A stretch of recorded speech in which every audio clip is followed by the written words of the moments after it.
Spotlight এডিশনের সঙ্গে আছে আমি সালাউদ্দিন সাদি। আজকে বিষয় নির্ধারণ করেছি ভ্যাট ও মূল্যস্ফীতি, এবং আজকে স্টুডিওতে সম্মানিত অতিথি হিসেবে উপস্থিত আছেন আমার বামে সাবেক পরিচালক এবং বর্তমান বারবিরার প্রেসিডেন্ট আব্দুল হক। আমার স্টুডিওতে উপস্থিত আছেন বিএনপি চেয়ারপারসনের উপদেষ্টা জয়নুল আবেদিন ফারুক, এবং স্টুডিওতে উপস্থিত আছেন জাতীয় রাজস্ব বোর্ড এনবিআর-এর সাবেক চেয়ারম্যান ফদিউর রহমান। তিনজনকেই স্বাগত জানাচ্ছি টিভির স্টুডিওতে। আলোচনা শুরু করতে চাই জয়নুল আবেদিন ফারুক ভাই, আপনাকে দিয়েই। যে বিষয়টি নির্ধারণ করেছি ভ্যাট ও মূল্যস্ফীতি, অনেক বিশেষজ্ঞই বলছে যে ভ্যাট এই বাড়ানোর সিদ্ধান্ত 100টির উপরে পণ্যের উপরে 15% নতুন ভ্যাট যে অন্তর্বর্তীকালীন সরকার আরোপ করেছে, অনেকেই বলছে আত্মঘাতী। আপনি কি মনে করেন? আপনি এটি নিশ্চয়ই, আপনারা রাজনীতি করেন, জনগণের কথা বলেন, জনমানুষের যে নাভিশ্বাস দ্রব্যমূল্যের উপরে এই মূল্যস্ফীতির কারণে, তার উপরে আবার এই 15% ভ্যাট আসলে মানুষকে কতটা স্বস্তি দিবে, বা এটি আসলে কতটা অনিবার্য ছিল? এসএ টিভি আপনাকে, আপনার শ্রোতা দর্শক সবাইকে আন্তরিক শুভেচ্ছা অভিনন্দন। আজকের টকশো যারা দেখছেন সবাইকে বাংলাদেশ জাতীয়তাবাদী দলের চেয়ারপারসন দেশনেত্রী বেগম খালেদা জিয়া, ভারপ্রাপ্ত চেয়ারম্যান তারেক রহমানের পক্ষ থেকে শুভরাত্রি। আমি তো আসলে এইসব বিষয়ে খুব অভিজ্ঞ না, রাজনীতিবিদ, কর, ট্যাক্স, এরা দুইজন বিজ্ঞ ব্যক্তি, জন আকাঙ্ক্ষাটা তারা ভালো বেশি বলতে পারেন, কিন্তু আমি এতটুকু বুঝি, কয়েকবার পার্লামেন্টে যাওয়ার সৌভাগ্য হয়েছে, দেশ ও জাতির সেবা করারও সৌভাগ্য কিছুটা হয়েছে। যেহেতু রাজনীতির সাথে সম্পর্কিত বিষয়, আমি একটা জিনিস খুঁজে পাচ্ছি না। একটা অধ্যাদেশ যখন দেখলাম, আব্দুর রহমান খান বর্তমান এনবিআর-এর চেয়ারম্যান, একটা অধ্যাদেশের মাধ্যমে কতগুলো উৎপাদনমুখীর উপরে কর আরোপ করেছেন। বাজেটের বাকি আর 4 মাস 5 মাস, জুন মাসে বাজেট 30 তারিখে পাস হয়, এটা দেখেছি। তার আগে জনগণের উপরে ভ্যাটটা, উৎপাদন প্রতিষ্ঠানগুলোর এইভাবে ভ্যাট চাপিয়ে দেওয়ার কারণটা আমি খুঁজে পাচ্ছি।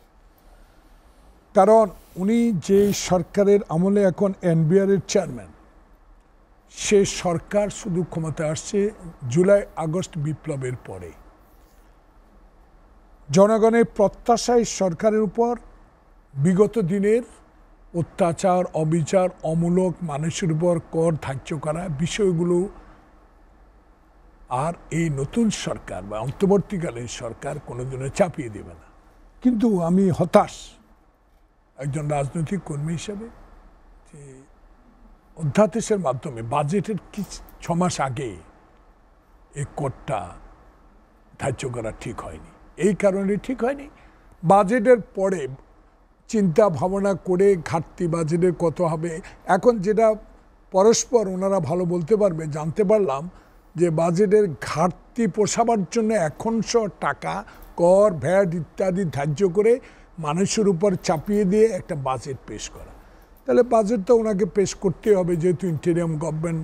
এখন আসল কথা হলো, মুদ্রা কথা একটাই, যে ওনাদের দায়িত্ব একটা নির্বাচন দেওয়া, ওনাদের দায়িত্ব জনগণের কাছে ওয়াদাবদ্ধ যে আমরা একটা নির্বাচন করে জনপ্রতিনিধিদের হাতে ক্ষমতা হস্তান্তর করে চলে যাব। তাইলে তার আগে কিছু সংস্কার দরকার, অবশ্যই দরকার। সেই সংস্কার তো অবশ্যই করতে হবে, যারা দিনের ভোট রাতে করে, যারা ভুয়া ভোটার দিয়ে ভোট দিয়ে, যারা কবর থেকে উঠা মানুষের ভোট নেয়, এগুলো তো পরিবর্তন অবশ্যই করতে হবে। সেই সংস্কারের জন্য রাজনৈতিক দল যারা রাজনীতি করেন, যারা ক্ষমতায় আসবেন, যারা নির্বাচন করবেন, তারাই দাবি করেছে। কিন্তু সময়ক্ষেপণটা একটু বেশি হয়ে যাচ্ছে। এই সময়ক্ষেপণের কারণেই জনগণ একটু হতাশার দিকে যাচ্ছে। কারণ আমি আগে একটা কথা বলে রাখি, দুইজন সম্মানিত ব্যক্তি এখানে উপস্থিত আছে, এদের দায়িত্ব এখন একটাই ছিল আমার মতে। আমি তো ছাত্র জীবন থেকে রাজনীতির সাথে সম্পর্কিত ছিলাম, বড় নেতা হতে পারি নাই, কিন্তু কয়েকবার পার্লামেন্টে যাওয়ার সৌভাগ্য হয়েছে। আমার গুণে না, আমার নেতা শহীদ জিয়া, আমার নেত্রী খালেদা জিয়া, আমার ধানের শীষ, তাদের এইসব কারণে আমাকে মানুষ ভোট দিয়েছে।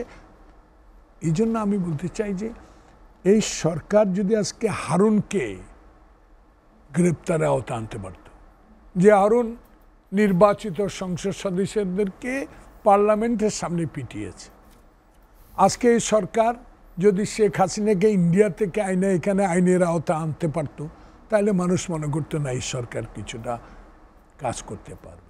এই সরকার যদি বাংলাদেশে যারা অরাজকতা সৃষ্টি করছে তাদেরকে বিচারের আওতায় আনতে পারত, এগুলো যদি না এনে এখন করের বোঝা চাপিয়ে দেওয়া হয় তো মানুষ তো এটা গ্রহণ করবে না।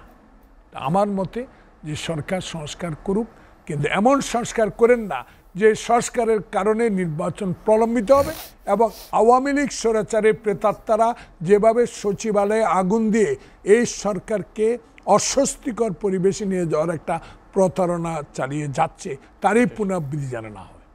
এই কর আরোপটাকে অনেকে তো এভাবেও বলছে যে যেমন কর আরোপটা সাধারণত এই বাজেটের পরে এসে এই সময় এসে অনেক, আমি জানি না, আমি বদিউর রহমান স্যারের কাছে আমি জানতে চাইব, তারপরে আপনার কাছে একটু জানতে চাই এছাড়া সরকারের কি আর কোনো রাস্তা ছিল না সরকারি ব্যয় কমানো অথবা অন্যান্য যেখানে কর ফাঁকি দিচ্ছে, যেখানে হাজার হাজার টাকা লুট হয়ে গেছে, যেখানে কালো টাকা সাদা করার মতো বিভিন্ন রকমের কালাকানুন এর আগে ছিল, সেগুলোকে একটু ধরে এবং রাজস্ব আহরণটাকে আরেকটু গতিশীল করে, আমরা দেখি তুলনামূলকভাবে গত বছরের তুলনায় এবছর রাজস্ব আহরণ বরঞ্চ কমেছে, সেটাকে আরেকটু গতিশীল করা না করে যেখানে এই ভ্যাট যেটি ধনী গরিব সবাইকে সমানভাবে দিতে হয় এভাবে আরোপ করা এই অন্তর্বর্তীকালীন সরকারের জন্য আসলে এটা কি আত্মঘাতী না? আপনি যেটি বলছিলেন যে সরকারের মূল, দেখেন আপনি একজন অত্যন্ত গুণী ব্যক্তি, উপস্থাপক, সাংবাদিক। আমি তো আগে বলেছি যে আমি এই ভ্যাট অর্থনীতির উপর আমার এত অভিজ্ঞতাও নাই, কিন্তু একটা বিষয় যেটু লেখাপড়া পত্র পত্রিকায় ওনাদের বক্তব্য আমরা যেটা শুনি সেটাতে মনে হচ্ছে যে বাংলাদেশে যে কর বাড়ানো হচ্ছে, যদি হাজার হাজার কোটি টাকা যেসব লুটপাট হয়েছে, পাচার হয়েছে, এবং একটা কথা বাংলাদেশে খুব চাউর হয়ে গেছে যে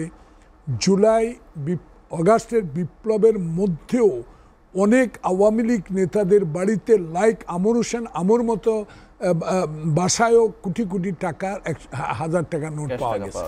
তাহলে এইসব টাকাগুলো যদি জুলাই বিপ্লবের আন্দোলনের সময় যেটা পাবলিক বলা শুরু করে, এই টাকাগুলোও থাকলে 1 বছরের বাজেট হয়ে যেত। সে কারণে আমার মনে হয় সরকারের উচিত ছিল যে লুটের টাকা, দুর্নীতির টাকা, ব্যাংকের যে লুটপাটের টাকা যারা লুট করে নিয়েছে এদেরকে আইনের আওতায় নিয়ে আসতে পারতো, তাহলে একটা বাজেট হয়ে যেত। একটা উদাহরণ আপনাকে দিই, সৌদি আরবের একটা, আজকে আমি লাইব্রেরিতে কত লেখাপড়া করছিলাম উত্তরা ক্লাবে, সেখানে একটা ম্যাগাজিনের মধ্যে আমি পাইলাম সৌদি আরবে একবার নাকি অনেক ব্যবসায়ীকে একটা 5 স্টার হোটেলে নিয়ে গেছে সরকার। অ্যারেস্টও না, কিছু না, কিন্তু নো টেলিফোন, নো যোগাযোগ, সবারই নিয়ে এখানে সব প্রিন্স টাইপ, যেটা আমি পড়ে দেখলাম। বড় বড় ব্যবসায়ী যারা এইসব ট্যাক্স ম্যাক্স ফাঁকি দেয়, যারা অর্থ সরকারের অপচয় করে, এদের থেকে হাজার হাজার রিয়াল নিয়ে সরকার স্ট্যাবলিশড হয়েছে। সেই কারণে বাংলাদেশেও সত্যিকার রাজনীতিবিদের যারা দল পরিচালনা করে, এই অবস্থায় এই সরকার, যিনি বাংলাদেশে না সারা পৃথিবীতে বাংলাদেশের সবচেয়ে আমাদের গুণী ব্যক্তি হিসেবে পরিচিত একটা নোবেল প্রাইজ যিনি এনেছেন, পৃথিবীর কোনো মানুষ তাকে অপছন্দ করেন না, বাংলাদেশে 18 কোটি মানুষ তো তাকে পছন্দই করেন। সেখানে আমি মনে করি ওনার উচিত ছিল এটা বলা আমার দুষ্কর, ওনার পায়ের যোগ্যতা হওয়ার আমার নাই, এখনো যোগ্যতা অর্জন করতে পারেনি, এত শিক্ষিত মানুষ। কিন্তু আমার মনে হয় ওনার সহযোগী যারা আছে তাকে যদি অ্যাডভাইস করতেন যে বাংলাদেশে যে অপচয় করেছে 16 বছরে, এই টাকাগুলো যদি উদ্ধার করে নিয়ে আসতে পারতেন, বাংলাদেশে 2-3 বছরের বাজেট এমনি হয়ে যেত। সে কারণে ওনাদেরকে এই দিকে নজর দেওয়া উচিত বলে আমি মনে করি, জনগণের উপর কোনো কর না বাড়িয়ে। আপনি এখানে একটু সম্পূরক প্রশ্ন করে আসলে যেতে চাই আপনার কাছ থেকে, সেটি হচ্ছে এই যে শ্বেতহস্তি প্রকল্প যেগুলো বিগত সরকারের আমলে নেওয়া হয়েছে, যেগুলো সমালোচনা হয়েছে, এবং সেখানে কত শতাংশ টাকা আসলে প্রকল্প আসলে বাস্তবায়ন হয়েছে সেটি নিয়েও অনেক ক্যালকুলেশন আছে। এই শ্বেতহস্তি প্রকল্পগুলো থেকেও তো হয়তো টাকা আরও বাঁচানো যেত বা কিছু প্রকল্প বাদ দেওয়া যেত, কিন্তু অন্তর্বর্তীকালীন সরকার আসলে সেই পদক্ষেপও নিচ্ছে না।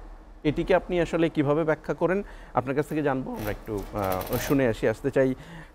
বদিউর রহমান, সাবেক চেয়ারম্যান রাজস্ব বোর্ড, আপনার কাছ থেকে একদম প্রথমে একটু আগে যেটি বলছিলাম সেটিই জানতে চাইবো যে এই বাজেটের পরে বলা হয় যে আসলে এই মূসক নির্ধারণ করাটা অনেকটা বেআইনি। আপনি বলবেন যে আসলে এই অন্তর্বর্তীকালীন সরকার 5%কে হঠাৎ করে 15% বাড়িয়ে ফেলা, অনেকে বলছেন যে আইএমএফের ঋণ পাওয়ার প্রেসক্রিপশন, এই কমিটমেন্ট ছিল সাবেক সরকারের, সেই কমিটমেন্ট অন্তর্বর্তীকালীন সরকার বাস্তবায়ন করছে। অনেকগুলো প্রশ্ন আপনাকে একসাথেই করে দিচ্ছি যে এই সরকারের কি আর কোনো উপায় ছিল না কোষাগারে রাজস্ব আহরণের ক্ষেত্রে? আপনার কাছ থেকে একটু জানতে চাইব। আমি তো সরকারে নাই, সরকারের যদি অন্য কোনো উপায় থাকতো তাহলে নিশ্চয় সেটা যেত না। আপনি একজন বিশেষজ্ঞ হিসেবে আপনার কাছ থেকে জানতে চাইব, সাবেক এনবিআর আপনার হিসেবে। সাবেক চেয়ারম্যান হিসেবে যদি আপনি জানতে চান সেটা তো ভিন্ন হিসাব। সেটা হইল এই সরকারের তো মাঝখানে এভাবে অধ্যাদেশ করা বাজেটের জন্য, সেটাও তার এখতিয়ারে পড়ে না। এখন সরকারই তো নিজে সরকারের নিয়ম কানুন বুঝতেছে না, সরকারটা যে আসলো কি করবে সেটাই তো তার স্থির হয় নাই। টাকার ব্যাপারে যেটা করে ফেলছে হঠাৎ করে 5% থেকে 15%, 7.5%, 15%, এতই যদি তারা মনে করে যে তার টাকা দরকার, তাহলে তারা নূতন সরকার হিসাবে আগের বাজেটটা বাদ দিয়ে নিজেরা একটা বাজেট দিতে পারত, যে ঠিক আছে আমরা ওই আগের তাদের বাসায় ফেসিবাদ শেখ হাসিনার যে পালাই গেছে তার বাজেট অনুযায়ী আমরা কাজ করব না, আমরা নতুন বাজেট দিলাম। কিন্তু সমস্যা হয়ে গেল সরকার নিজেই তো নিজে কি করবে সেটা বুঝছে কি না সেটাই বুঝতেছি না এখনও। সবচেয়ে সমস্যাটা ওখানে হয়ে গেল। তো এখন এডেন্টিরিম টাকার জন্য দুই রকমের পন্থা আছে। একটা পন্থা হইল যেটা বললেন আইএমএফের সাবস্ক্রিপশান, ইনহেরিট তো করেছে, ডিজোন তো করে নাই, বলে নাই তো যে আমি তাদের আইএমএফের চুক্তির অনুযায়ী আর টাকা নেব না, আমারটুকু দিয়ে আমি চলব, সেই মুরদ নাই, ওইটাকে ইনহেরিট করেছে।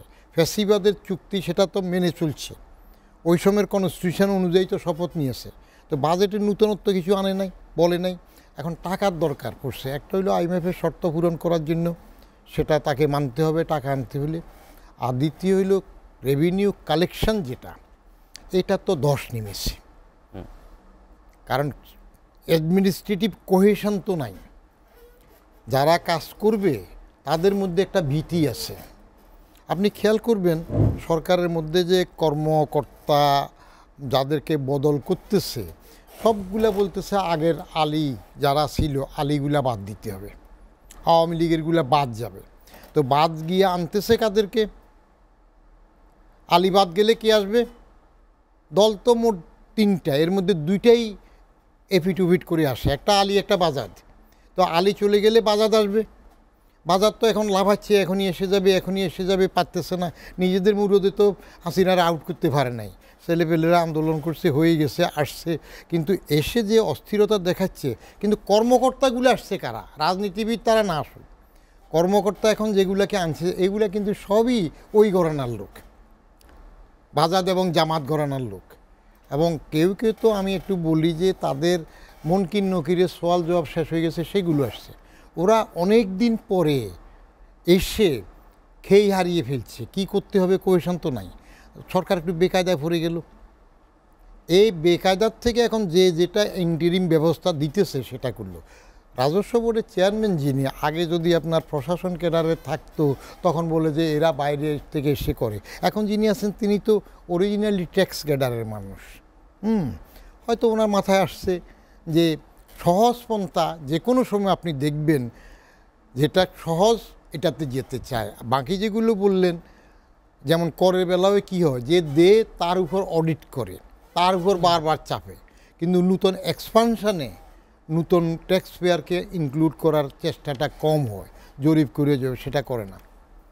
আরেকটা কথা উঠলো যে আপনার কালো টাকা বা যারা পাচার করেছে নিয়ে আসা, সে নিয়ে আসার সামর্থ্য থাকলে তো আনতো, পারতেছে না তো, পারবেন কীভাবে?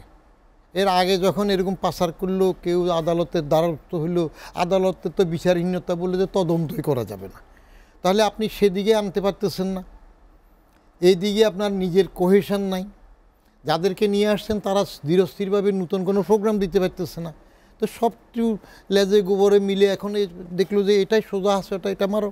ওই যে পত্রিকা দেখা গেল 12,000 কোটি টাকা হয়ে যাবে, আসবে, কিন্তু এতে কার কষ্ট হবে সেটা তো অরাজনৈতিক সরকারের বেশি বিবেচনায় থাকে না। রাজনৈতিক সরকার হইলে তার একটা বিবেচনা থাকে যে আলটিমেটলি পরে আমি ভোটের জন্য যাব বা আমার নীতি নির্ধারণ কী আছে সেটার ইশতেহারে নির্বাচনী ইশতেহারের বাইরে যায় কিনা। এরা আসছে ওই ঠাডাপড়ি বগামূল্য ফকিরা বলে আমার কেরামত, সুযোগে চট করে চলে আসছে, কিন্তু কোনো মিশন কী হবে সেটা তো ঠিক করে নাই। আন্দোলন হচ্ছিল কোটার, শেখ হাসিনার এক গুণেমির জন্য প্রশাসনকে পা কাটলো। সরকার তো কোনো মিশন ঠিক করে না এখনও, যেটা করতেছে বিলম্বিত করার যেটা সূত্র আসছে সেটা হলো সংস্কার কমিশন। গভর্নমেন্টটা কিসের? আমি আগেও বলেছি গভর্নমেন্টটা হলো এনজিও গ্রামের গভর্নমেন্ট, কতগুলো এনজিও আর গ্রামীণের গ্রাম। তো এনজিও গ্রাম যখন বডির করা হয় ব্লকের জন্য তখন ব্লক পায়, এনজিওগ্রাম গভর্নমেন্ট এনজিওগ্রাম করলো, এনজিওগ্রাম করে ভাবলো যে অনেকগুলো আছে ব্লক, সেই জন্য কতগুলো কমিশনার করলো, প্রথমে 6টা পরে 10টা। এখন ওনারা প্রেসক্রিপশন দেবেন, তারপরে কি হয় দেখবে। সেটার জন্য আমি এরপরও বলি ইউনূস সাহেবকে সময় দেন, এগুলোর যে হাত যেটা দিয়েছে এটাতে একটু সময় দেন, সময় দিলে উনি পারেন কিনা। কিন্তু সাধারণ মানুষের উপরে তো চাপটা একটু বেশি হয়, কারণ কর এমন একটা জিনিস যেটি ধনী গরিব সবাই সমান দিতে হয়। এটি তো নিশ্চয়ই যারা মধ্য নিম্ন আয়ের মানুষ তাদের উপরে অনেক বেশি হবে হচ্ছে। অন্যায় হচ্ছে। শুনেন না, অন্যায় কোনটা রাষ্ট্রীয়ভাবে কোনটা অন্যায় কোনটা নেয়া সে বিচারটা কে করবে? মাস্তানকে? সরকার। সাভারেন্টি কার? সরকারের। বলা হয় যে রাষ্ট্রের। রাষ্ট্র তো একটা ধারণা, একটা আইডিয়া, ওটার বাস্তবায়ন হয় কার মাধ্যমে? সরকারের মাধ্যমে। তাহলে সরকার যেটা করে সেটাই তার সাভারেন্টি। জনগণ, সরকার যারা আছে তারা জনগণকে নিয়ে কি চিন্তা করতেছে?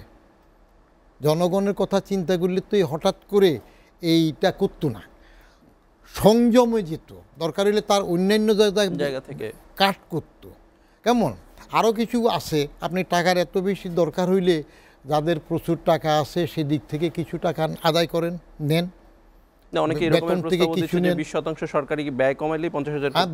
ব্যয় কমান, সেগুলা কমান, বা আপনি অন্যভাবেও নিতে পারেন। সারচার্জ হালকা করে সারচার্জে যান, কিছু লেবিতে যান, কিন্তু ঢালাওভাবে এভাবে ব্যবসার উপর করে দিলেন 5 থেকে 15টা গেল। আচ্ছা, এটা তো শুভঙ্করের ফাঁক আছে, করেছেন তো, কিন্তু এস্টিমেটেড ক্যালকুলেশন তো দেন নাই। যদি বলতেন যে আমি 5টাকে 15 করাতে বা 7.5-কে 15 করাতে আগে আমার এত আসতো, এখন এত আসবে, এভাবে করে যতগুলা করলেন সেই এস্টিমেশন তো দিতে পারেন নাই। তো তাহলে যা আসে দেখা যাক। যেমন প্রাইস ডিক্লারেশন যেটি ছিল সেটিও তো নাই এখন। নাই প্রাইস ডিক্লারেশন নাই। তো প্রাইস ডিক্লারেশন যদি না হয় তাহলে এই যে 15% ভ্যাট সেটি আসলে সরকারের কোষাগারে কতটুকু যাচ্ছে সেটি আসলে নিশ্চিত করবে কে? কে নিশ্চিত করবে? যারা করা তারা কি ক্যালকুলেট করেছে নিশ্চিত করবে? পারবে না তো, পারবে না। জনগণ টাকা দিচ্ছে, সে টাকা আবার সরকারের কোষাগারেও পৌঁছাবে না, হয়তো আসবে না। আপনার যদি সিস্টেমটা এভাবে করা থাকতো যে অটোমেটিক চলে আসবে, তাহলে না আপনি এনশিওর হতে পারতেন। কিন্তু যদি যাদের কাছে দেয়া হবে তারা যদি সেটা এখানে জমা না দেয়, সেই সিস্টেমাইজড ওইটাতে যদি এটাকে চেক না দিতে পারে, তাহলে তো আপনি হিসাব মিলাতে পারবেন না। At the end of the day, how many money are there in your basket, that must be ensure. না হলে আপনি রেট বাড়াইলেন, লাভ হবে না। আবার এখন অর্থনীতিবিদ সবাই হয়ে যায়। প্রধান উপদেষ্টার কি একজন প্রেস রিলিজে বক্তৃতা দেয়, মাঝে মাঝে বলে যে এতে জনগণের উপর কোনো চাপ পড়বে না। কেমন ওই যে সালেউদ্দিন সাহেবের বাদ, ওয়াহিদুদ্দিন মাহমুদ সাহেব বাদ, এই প্রেস রিলিজের বা প্রেস সেক্রেটারি তারা বলবে যে চাপ পড়বে না। কারণ কি বলতেছে, কিভাবে বলে যে চাপ পড়বে না, 15% ভ্যাট বাড়ানোর পরে চাপ পড়বে না? এরা বলতেছে আরেকটা কারণে যে অনেকগুলো ইসেনশিয়াল কমোডিটি যে শুল্ক জিরো করে দিয়েছে। তো শুল্ক যদি আপনি জিরো করেন তাহলে গভর্নমেন্টের কাগজে কলমে সেখানে শুল্ক নাই, কিন্তু সে জিরো করার প্রভাবটা, বেনিফিটটা জনগণ পাচ্ছে কিনা।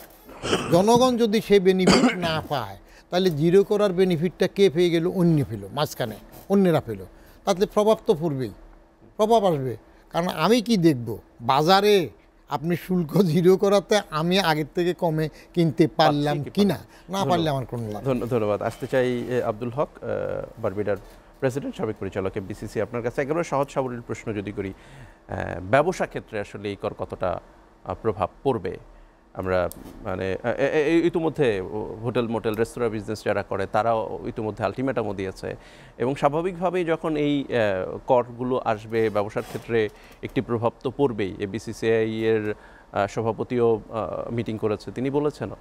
এটি আসলে আপনি কিভাবে মনে করেন, কিভাবে ব্যাখ্যা করেন? অনেক ধন্যবাদ সালাম জানাচ্ছি আমাদের শুধু দর্শক শ্রোতাদের এবং আমার এখানে অত্যন্ত প্রাজ্ঞ শ্রদ্ধেয় বদিউর রহমান স্যার, যার সঙ্গে জীবনে অনেক সময় অনেক কাজ করার সুযোগ হয়েছে। অনেক কঠিন এবং অত্যন্ত ইস্পাত কঠিন একজন মানুষ, অনেক শ্রদ্ধা জানাই ওনাকে। আমাদের জয়নাল আবদিন ফারুক সাহেবের সংগ্রামী মানুষ, আমরা দেখে আসছি বহু বছর যাওয়াত উনি লড়াকু মানুষ। উনি খুব বিনয়সদ বলেছেন যে উনি এগুলো বুঝেন না, কিন্তু উনি রাজনৈতিক দৃষ্টিকোণ থেকে যা বলেছেন যথার্থ বলেছেন আমি মনে করি। আসলে দেখেন, কর বৃদ্ধি করলে তো সেটা যেভাবেই বলুক এটার প্রভাব কিন্তু কনজিউমারের কাছে পড়বেই, তাহলে আসবে কোত্থেকে ব্যাপারটা। এখন গতকাল বাংলাদেশ ব্যাংকের গভর্নর সাহেব বলছিলেন যে কী একটা ভয়ঙ্কর অবস্থা থেকে আমরা এ জায়গায় এসেছি। এই ব্যাপারটা কিন্তু বিবেচ্য। সেটা হচ্ছে উনি বলছেন যে $10 বিলিয়ন টোটাল রাষ্ট্রের রিজার্ভ হচ্ছে এখন $20 বিলিয়ন। আর একটা গ্রুপ কিংবা কয়েকটা ব্যাংকের মাধ্যমে তারা $10 বিলিয়ন নিতে পেরেছে, যা পৃথিবীর ইতিহাসে একটা নজিরবিহীন ঘটনা বলে বলা যেতে পারে। এবং সেটা আমাদের, আমি বিনয়সদ বলবো, আমাদের 22 সাল থেকে তারা বাংলাদেশের প্রাজ্ঞ রাজনীতিবিদদের, যে তারা আমাদের সাধারণ মানুষের প্রতিটা ব্যক্তি, আমি, আপনি, ফারুক সাহেব, বদিউর রহমান স্যার, সামনে একজন শ্রমিক, প্রত্যেকের ঘাড়ে কিন্তু, প্রত্যেকের মাথার উপরে কিন্তু একটা ভালো অঙ্কের টাকা আমরা এই দায় নিয়েছি, আমরা কিন্তু জানি না। এবং সেই টাকাটা কিন্তু শোধ করতে হচ্ছে কিংবা বহন করতে হচ্ছে। গভর্নর সাহেব বলতেছিলেন যে এরকম একটা অবস্থা থেকে আমরা, যে খাদের কিনার থেকে একটা ভয়ঙ্কর অবস্থা থেকে যে টিকে আছি, ব্যাংক্রাপসি হয় নাই, সেটা আল্লাহর রহমত, এবং ধীরে ধীরে একটু স্বাভাবিক অবস্থার দিকে হয়তো আসছে। আসলে কিন্তু ভয়াবহ অবস্থা হয়েছে বাংলাদেশ, এবং ডেফিনেটলি ওই অবস্থা থাকলে এতদিনই কিন্তু স্যার দেয়ালিত্ব ঘোষণা করতে হতো। ওই অবস্থার দিকে কিন্তু যাচ্ছিল। তারা অবস্থাটাকে ফেরাতে পেরেছে। 5-8টা বন্ধ হয়েছে, কিন্তু ফেরত আনা কিন্তু খুব কঠিন কাজ।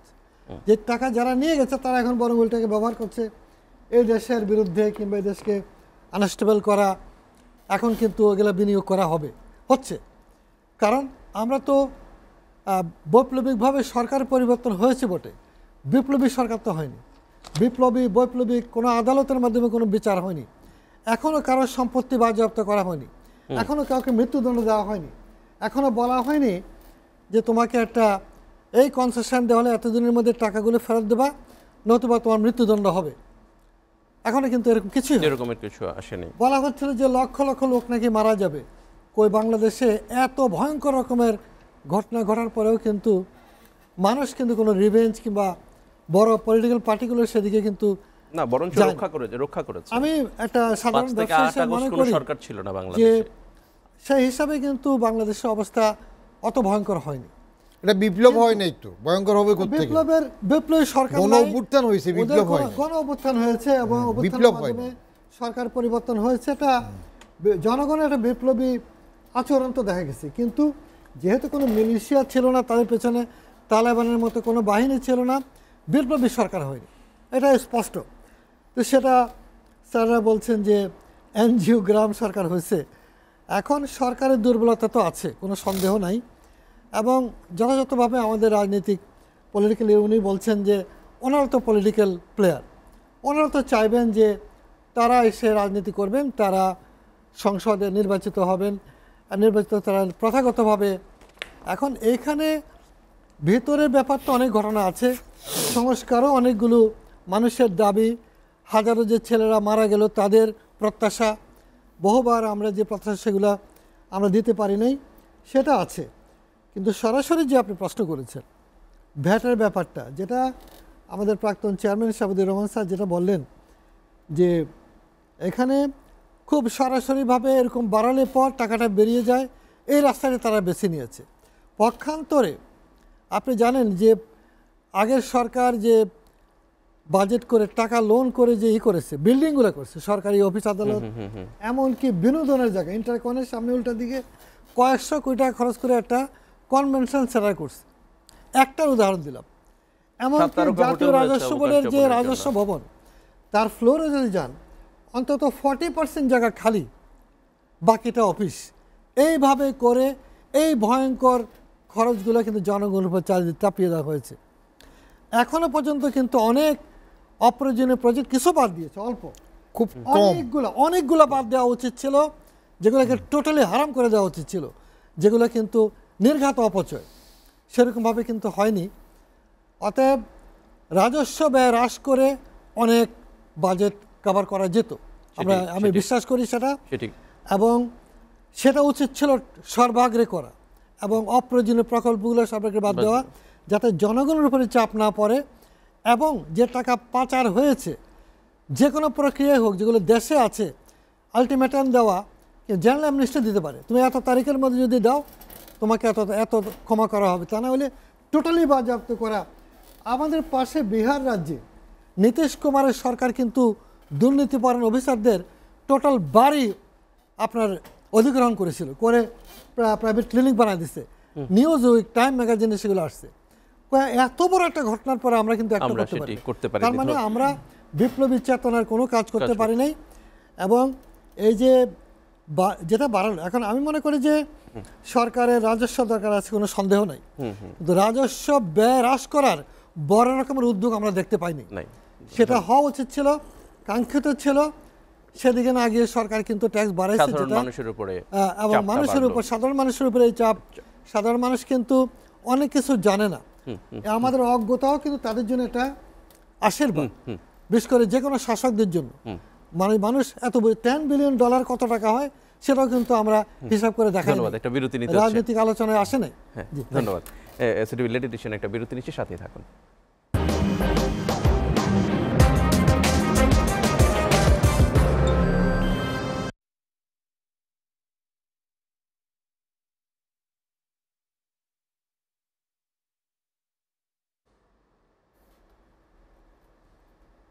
তাহলে যে এই প্রকল্পগুলো নিয়ে একটু কথা বলি নাকি? এই যে অপ্রয়োজনীয় প্রকল্পগুলো, এগুলো নিয়ে কোনো ভ্রুক্ষেপ নাই, হাজার হাজার কোটি টাকা যেগুলো লুট ছিল, এবং সেই লুটপাট অনেকে এটাও ধারণা করে যে এখন অব্যাহত আছে।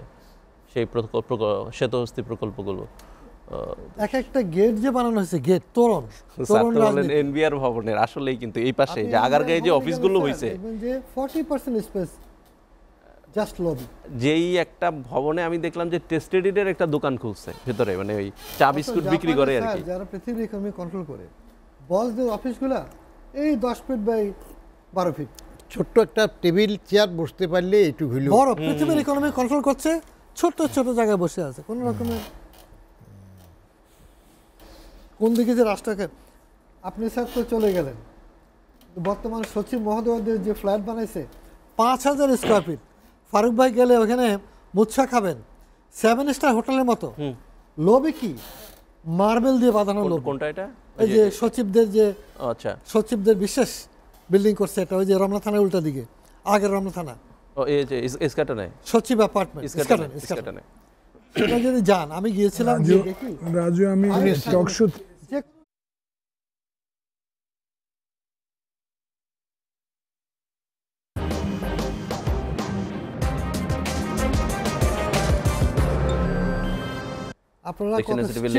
দর্শক, আজকে এবং মূল্যস্ফীতি নিয়ে আলোচনা করছি, যেটি নিঃসন্দেহেই সাধারণ মানুষকে চিন্তায় ফেলেছে এই অন্তর্বর্তীকালীন সরকারের এই সিদ্ধান্তে।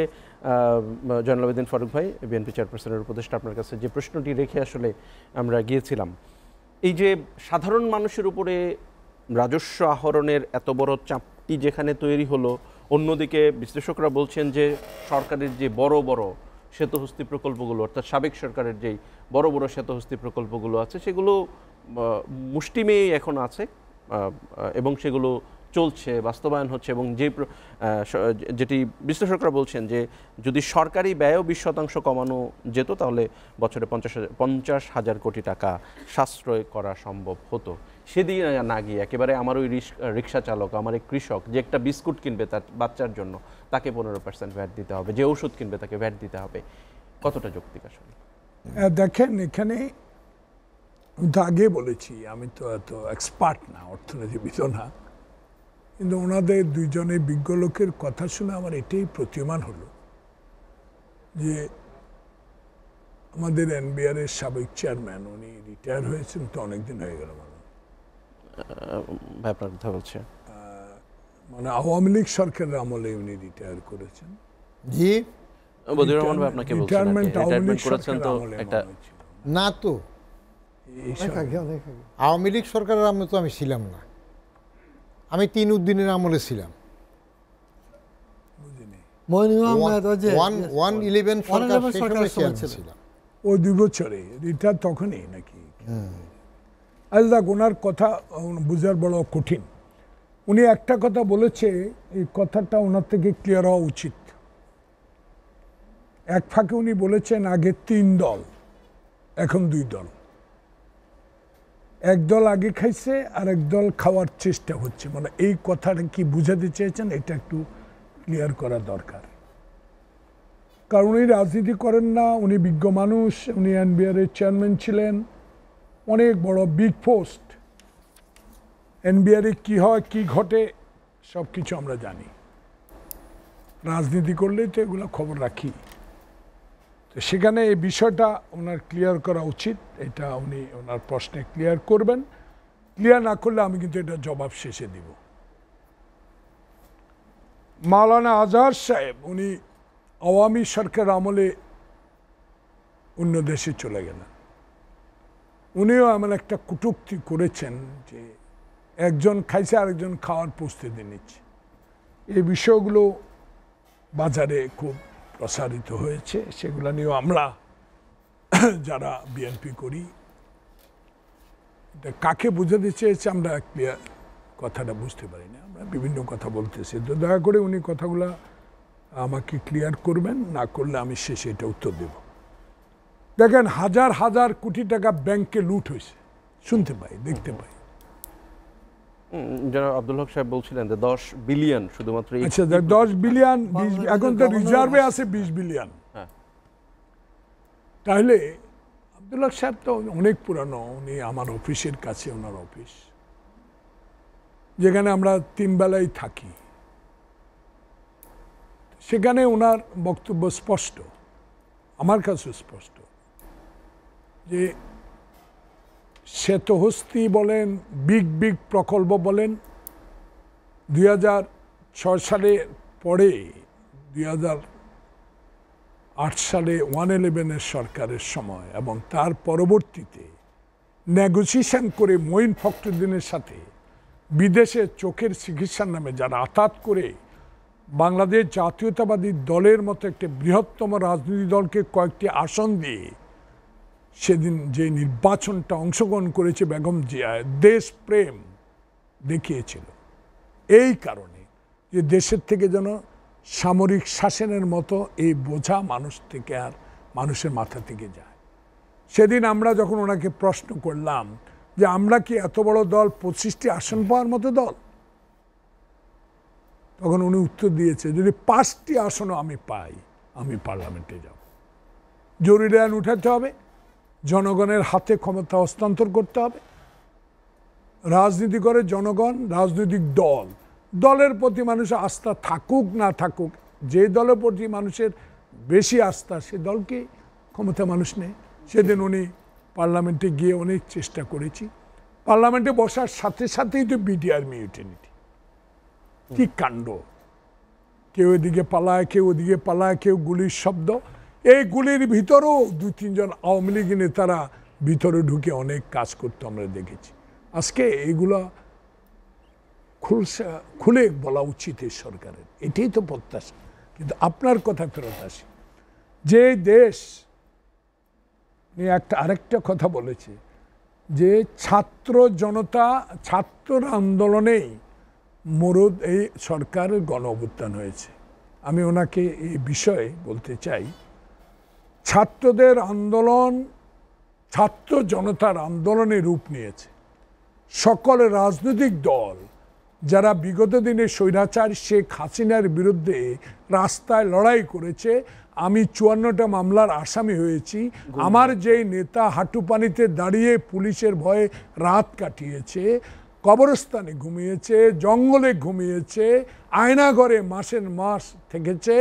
চৌধুরী আলম, ইলিয়াস আলীকে যারা গুম করেছে, খুন করেছে, এখনও তাদের পাওয়া যাচ্ছে না। সেই সরকারের রক্তচক্ষু উপেক্ষা করেও বাংলাদেশ জাতীয়তাবাদী দলের নেতা তারেক রহমান বিদেশে থেকে 111-এর সময় একই কারাগারে ছিলাম, সুস্থ লোককে রিমান্ডে নিয়ে 1 সপ্তাহ পর অসুস্থ করে হাসপাতালে জেলে পাঠিয়েছে, সেটা দেখার সৌভাগ্য আমার হয়েছে। কারণ ওনার সাথে আমিও 2 বছর কারাগারে ছিলাম।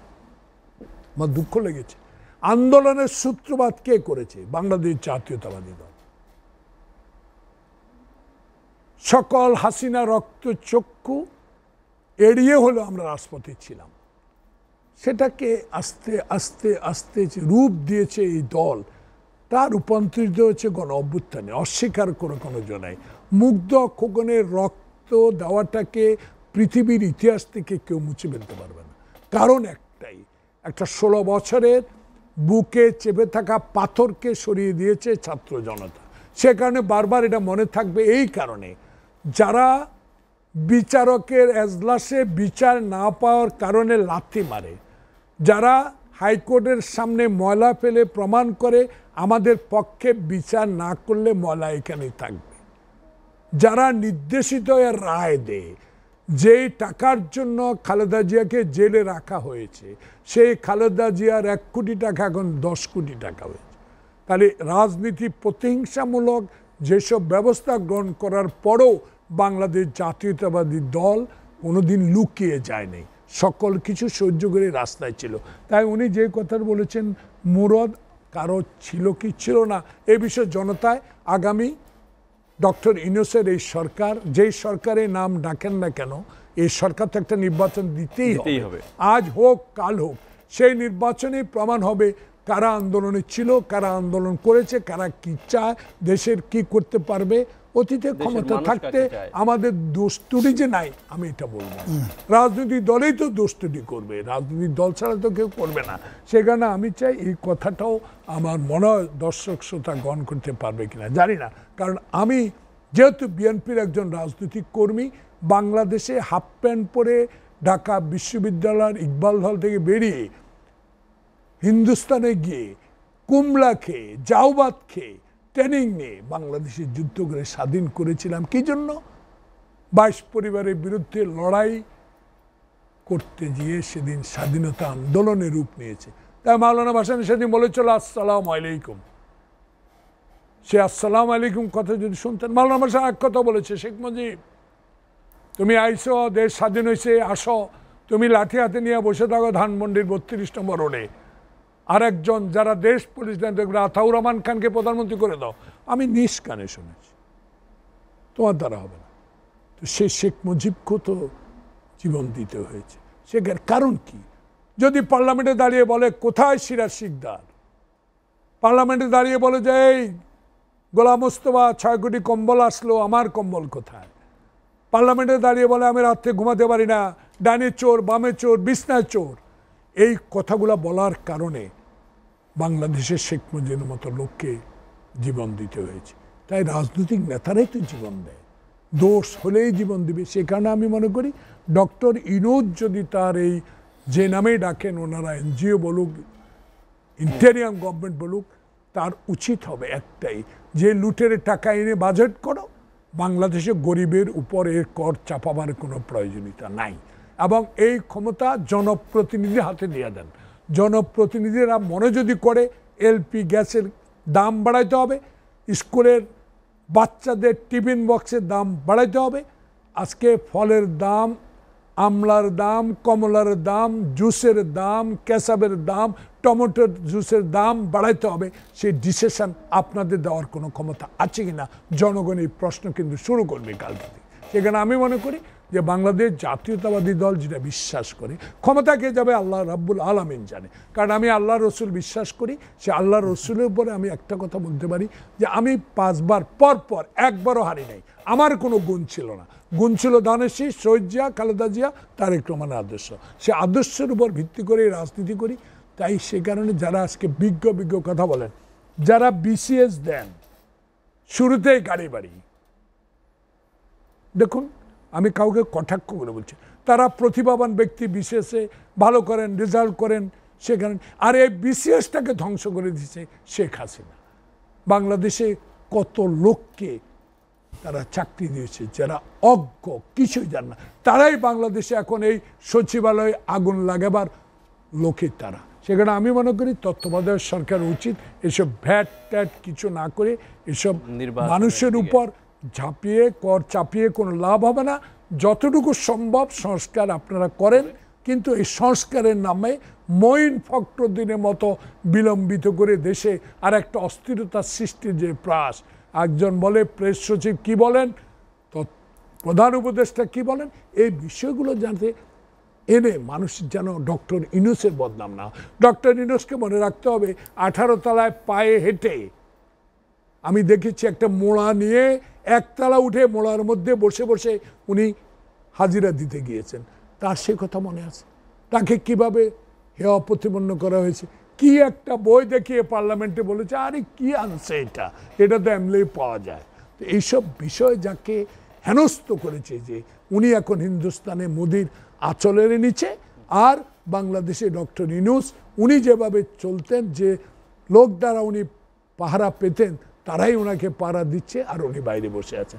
এখানে ডক্টর ইউনূসের সবচেয়ে বড় আমাদের দাবি তার কাছে, আমরা আপনার কাছে চাই, আমরা বিশ্বাস করি আপনাকে, আমার দলও বিশ্বাস করে, তাই দেরিতে না হোক সুনির্দিষ্ট একটা তারিখ দেন, সে তারিখের মধ্যে নির্বাচন হলে জনগণের এই প্রত্যাশা পূরণ হবে। গ্যাসের দাম বাড়বে না, কমলা লেবুর দাম বাড়বে না, ছাত্রদের টিফিন বক্সের দাম বাড়বে না। ধন্যবাদ। আমরা প্রশ্ন নিয়ে আসবো সাবেক চেয়ারম্যান জাতীয় রাজস্ব বোর্ড বদিউর রহমান। আমরা একটু বিরতি নিয়ে এসে আলোচনাটা শুরু করি।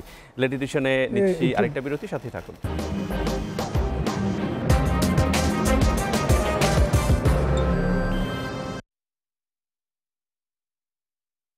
স্যার কি জন্য একটু ফারুক ভাইয়ের একটু গরম চা দেওয়া যাবে? আছে কেউ? তাড়াতাড়ি, হ্যাঁ একটু তাড়াতাড়ি। মানে আলোচনা তো করবো বদিউর রহমান স্যার নিয়ে, সো এই দিক দিয়ে চাটা একটু দিয়ে দিয়েন, বললেন ওই দিক দিয়ে দিয়ে দিতে। কে আছে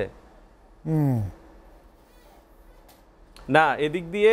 এখন শুরু করে বদিউর রহমান স্যারকে দিয়ে শুরু করে আব্দুল হক ওনাকে দিয়ে পরে ফারুক ভাইরে দিয়ে আবার শেষ করব, ঠিক আছে? আর কানে বেশি নক দিয়েন না, শুধু শেষ টাইমটা বললেন। আছে আছে, আচ্ছা বলবো শেষ করে বলবো। হ্যাঁ ওকে, আর চাটা ওইদিকে আসলে দিয়ে দিয়েন। হ্যাঁ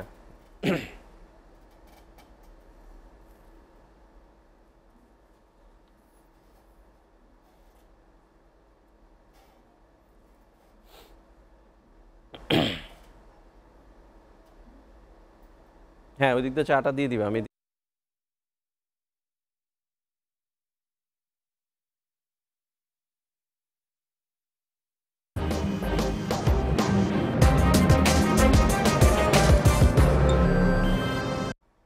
দেখছেন এসটিভির লেট এডিশন। আলোচনায় যাব, আসতে চাই এনবিআর এর সাবেক চেয়ারম্যান বদিউর রহমান স্যার। আপনার কাছে ফারুক ভাই যে প্রশ্নগুলো আছে এটা একটু ক্লিয়ার করবেন, আর আপনার কাছে আমার প্রশ্ন থাকবে ট্যাক্স জিডিপি রেশিও বাংলাদেশে যেটি আছে সেটি গত 15 বছরে 2009 সালে যেটি 13% ছিল সেটি এসে 7%-এ ঠেকেছে, যেটি বাড়ার কথা। জিডিপি বেশি করে দেখানো হয়েছে যেখানে ট্যাক্স কালেকশন হয়নি। এটি কেন, এই মুহূর্তে করণীয় কি সেটা জানবো। আর ফারুক ভাইয়ের ইস্যুগুলো একটু, আচ্ছা আপনার বাংলাদেশ যেটি বললেন। ধন্যবাদ। আপনার এখানে আলোচনার কথাগুলো কি রিউইন করে বাইর করতে পারবেন? খাওয়া শব্দটা যেটা উনি বলছেন, খাওয়া শব্দটা আমি বলি নাই, যে একদল খেয়েছে আরেক দল খেতে আসছে, না এটা প্রচলিত আর কি, প্রচলিত না, উনি খাওয়াটাই বলছেন, যে খাওয়া বলা হয়নি, যে ক্ষমতার কথা বলা হয়েছে।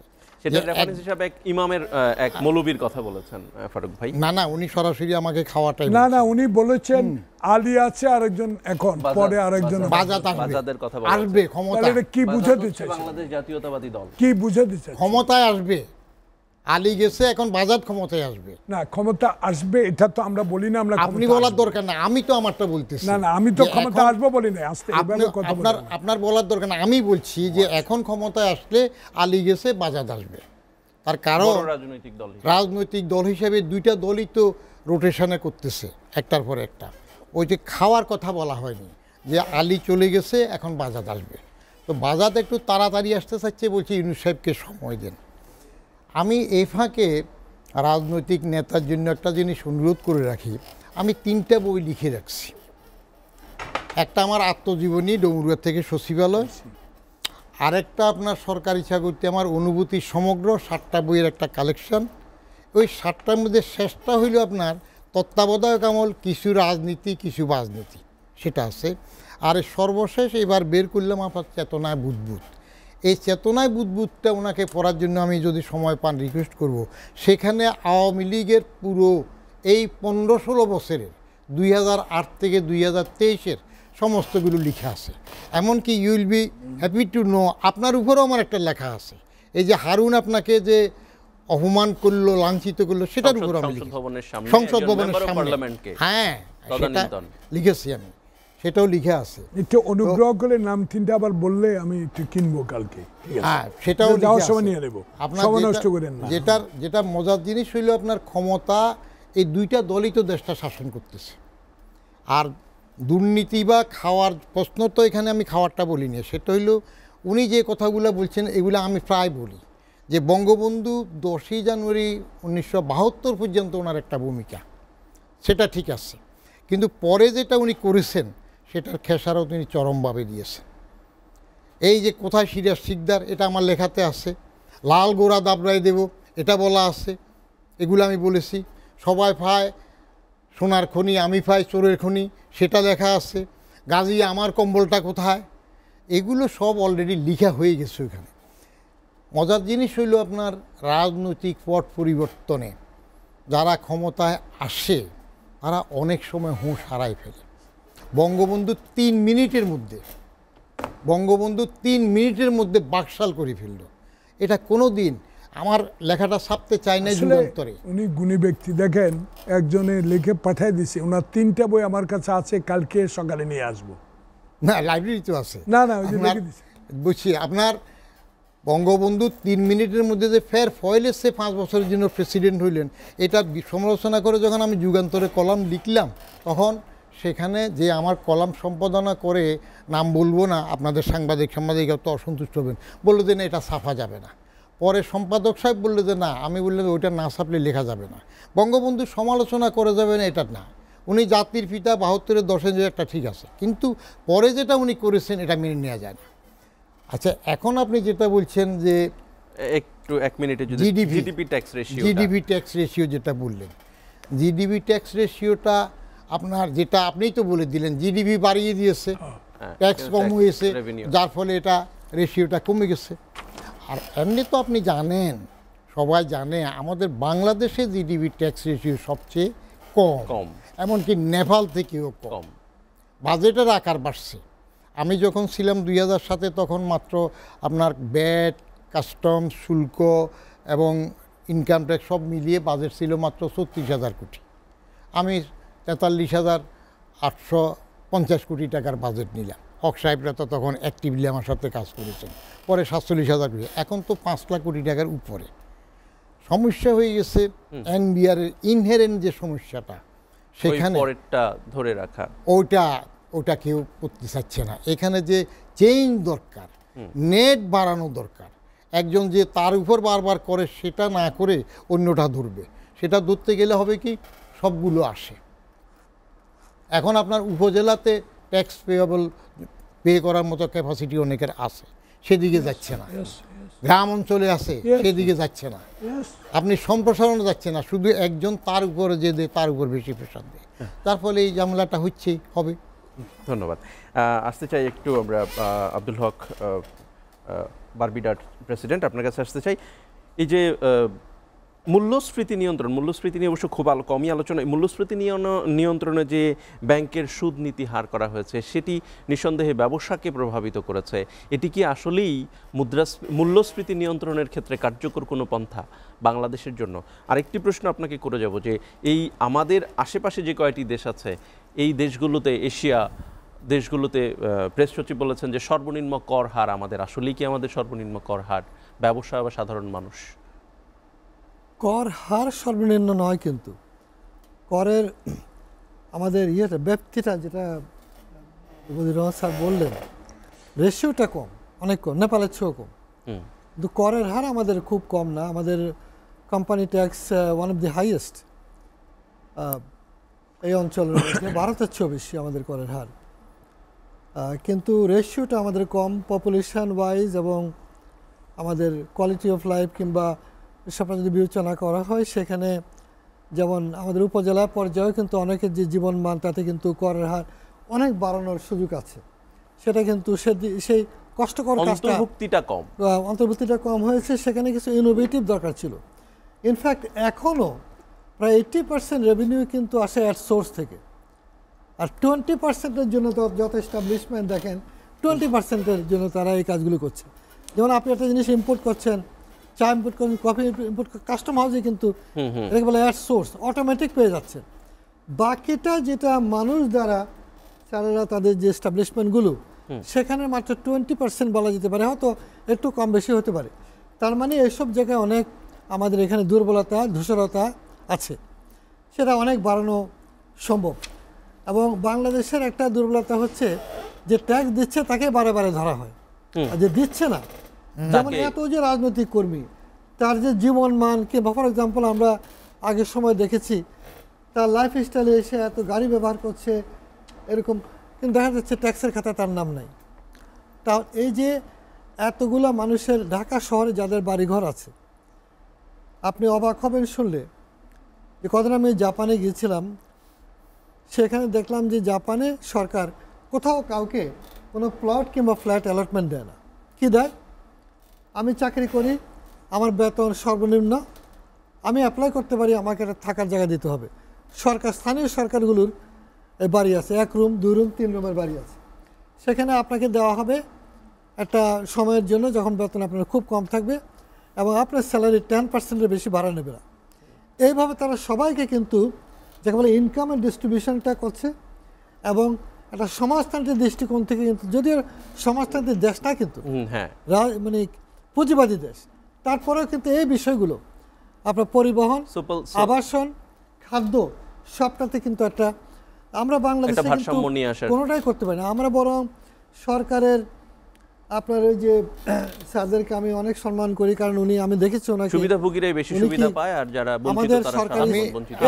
আপনাকে একটু কমপ্লিমেন্ট করি, যেটা বললেন জরিপ করে ধরা বাসা বাড়ায়, আমি যেটা করতে চাইলাম তো বন্ধ করে দিল। ওই যে আমরা বিরোধিতা করছি তখন তারা পারে নাই। ফলে এখানে রাজনীতির মধ্যে আমি জিয়াউর রহমান সাহেব ফর এক্সাম্পল, তিনি কিরকম সৎ মানুষ ছিলেন, যে তার সময় প্রথম যে ক্যাবিনেট হয়েছিল, আমার মনে হয় one of the best cabinet of this country, যেখানে এমন সব লোকেরা ছিল, অল্প সময় কিন্তু দেশটাকে টোটাল একটা অরাজক অবস্থা থেকে উনি কিন্তু এনেছিলেন। অল্প সময় উনি ছিলেন, কিন্তু অল্প সময় অনেক ডিসিপ্লিন। ঢাকা মেট্রোপলিটন পুলিশ, তারপরে হলো লেন মেনে গাড়ি চালানো, তারপরে মেধাবীদেরকে চাকরিতে আনা, তারপরে মেধাবীদেরকে প্রণোদনা দেওয়া, যাকে বলে মেরিটোক্রেসি, এইসব জিনিস আমরা দেখেছি। ফলে বাংলাদেশে আজকে যে সংস্কারের দাবি, এই সংস্কার কিন্তু কন্টিনিউয়াস প্রসেস চলতেই হবে। আমি মনে করি আমাদের ফারুক ভাই যেটা বললেন, হ্যাঁ রাজনীতিবিদরাই সরকারের যত তাড়াতাড়ি সব নির্বাচন দেওয়া উচিত, আমি মনে করি হ্যাঁ সেটা উচিত, এবং সেখানে সব দলগুলো কতগুলো বিষয়ে অঙ্গীকার করা উচিত, এক ধরনের ইশতেহার আসা উচিত যে আমরা এইভাবে নির্বাচন করব, এইভাবে আমরা এই সংস্কারগুলো করব, শিক্ষার ক্ষেত্রে এই করব, তারপরে করের ক্ষেত্রে করব। ওটা মানে নাই তো, 3 দলের রূপরেখা ছিল, মানে নাই। এবং আপনি যেটি বলছিলেন শহীদুর রহমান, উনিও কিন্তু পলিটিক্যাল পার্টিস অ্যাক্ট করেছেন সেই সময়, সেটিও কিন্তু তারপরে আর বাস্তবায়িত হয়নি। পরবর্তী সরকারগুলো বাস্তবায়ন করেনি, এই সরকার বলছে যে পলিটিক্যাল পার্টিস অ্যাক্ট করতে হবে। অ্যাকচুয়ালি আমি একজন ব্যবসায়ী হিসেবে মনে করি আমাদের পরিবর্তন অথবা নতুবা মরণ বলা হয়ে থাকে, যে পরিবর্তিত পরিস্থিতির সাথে আমাদেরকে অ্যাডজাস্ট করতেই হবে। যেমন ধরেন শিক্ষার ক্ষেত্রে পরিবর্তন আনতে হবে, রাজনীতির ক্ষেত্রে পরিবর্তন আনতে হবে, আয়ের বন্টনের ক্ষেত্রে। আমাদের একটা ওয়ার্কার, সাধারণ ওয়ার্কার কি বেতন পায়, তার জীবন মান কি, তার জন্য কোনো আবাসন আছে, তার জন্য কি আমি ট্রান্সপোর্ট দিচ্ছি, সে দেখা যাচ্ছে কিডনি রোগে মারা যাচ্ছে, লিভার রোগে মারা যাচ্ছে, স্বাস্থ্যের অবস্থা কি, চিকিৎসা তারা পাচ্ছে না, সেটি নিশ্চিত। এই সব জায়গায় জীবন মানের উন্নয়ন, আয়ের উন্নয়ন, দুর্নীতিকে কঠোরভাবে দমন করা এবং রাজনীতি করে, যেমন ধরেন সরকারি চাকরি, ধন্যবাদ। আমি মনে করি সরকারি চাকরি হবে মর্যাদার জন্য, কিন্তু যারা রাজনীতি করবেন, চাকরি করবেন, ব্যবসা, প্রত্যেকে তার আলাদা কাজ করবে, সেরকম একটা পরিবেশ বাংলাদেশে তৈরি করতে আমাদের জন্য করতে হবে। ধন্যবাদ ফারুক ভাই, আপনি যদি শেষ একটু মন্তব্য করেন। শেষ মন্তব্য সময় নষ্ট করে লাভ নাই। দুজন অভিজ্ঞ ব্যক্তিকে এসএটিভির পক্ষ থেকে ধন্যবাদ জানাচ্ছি। অনেকে অনেক কথা বলবো, তারই মধ্যেই খুঁজে নিতে হবে আসল কথা। আসল কথা একটাই, বাংলাদেশের মানুষ শান্তি চায়, সুখ চায়, দরজা খুলে ঘুমাতে চায়। এমন একটি রাজনৈতিক দলকে চায় যে রাজনৈতিক দলের নেতা বাংলাদেশের মানুষের সেবার কাজে নিয়োজিত হবে, নিজের জন্য নয়, দেশের জন্য। আর শেষ একটি কথা, মুগ্ধ এবং খোকনের রক্তের বিনিময়ে অর্জিত যে স্বাধীনতা, বিশেষ করে আপনাদের মতো সাংবাদিকরা অতীতে যারা কথা বলতে পারেন নাই, যারা লিখতে পারেন নাই, যারা ওনার আব্দুল হক সাহেবের ব্যবসার কথা বলতে পারেন নাই, এনবিআরের চেয়ারম্যানের আসল রূপের কথা বলতে পারেন নাই, আমার কথা লিখতে পারেন নাই, তাদেরকে ধন্যবাদ জানাই। তারা যেন আবারও ওই স্বৈরাচারী শেখ হাসিনার মতো আবার ব্যবহৃত না হন, সেদিকে লক্ষ্য রেখে এসিটিভি লেট এডিশন এবং নিউজ আওয়ার্সকে ধন্যবাদ জানিয়ে আমি শেষ করছি। আল্লাহ হাফেজ, বাংলাদেশ জিন্দাবাদ। ধন্যবাদ জনালউদ্দিন ফারুক, ধন্যবাদ বদিউর রহমান, ধন্যবাদ আব্দুল হক। আপনাদের তিনজনকে শেষ করতে হচ্ছে এসিটিভি লেট এডিশন। লেট এডিশন প্রতিদিন পুনঃপ্রচারিত হয় সকাল ৮টায়। দেখার আমন্ত্রণ রইল, সাথে থাকবার জন্য ধন্যবাদ।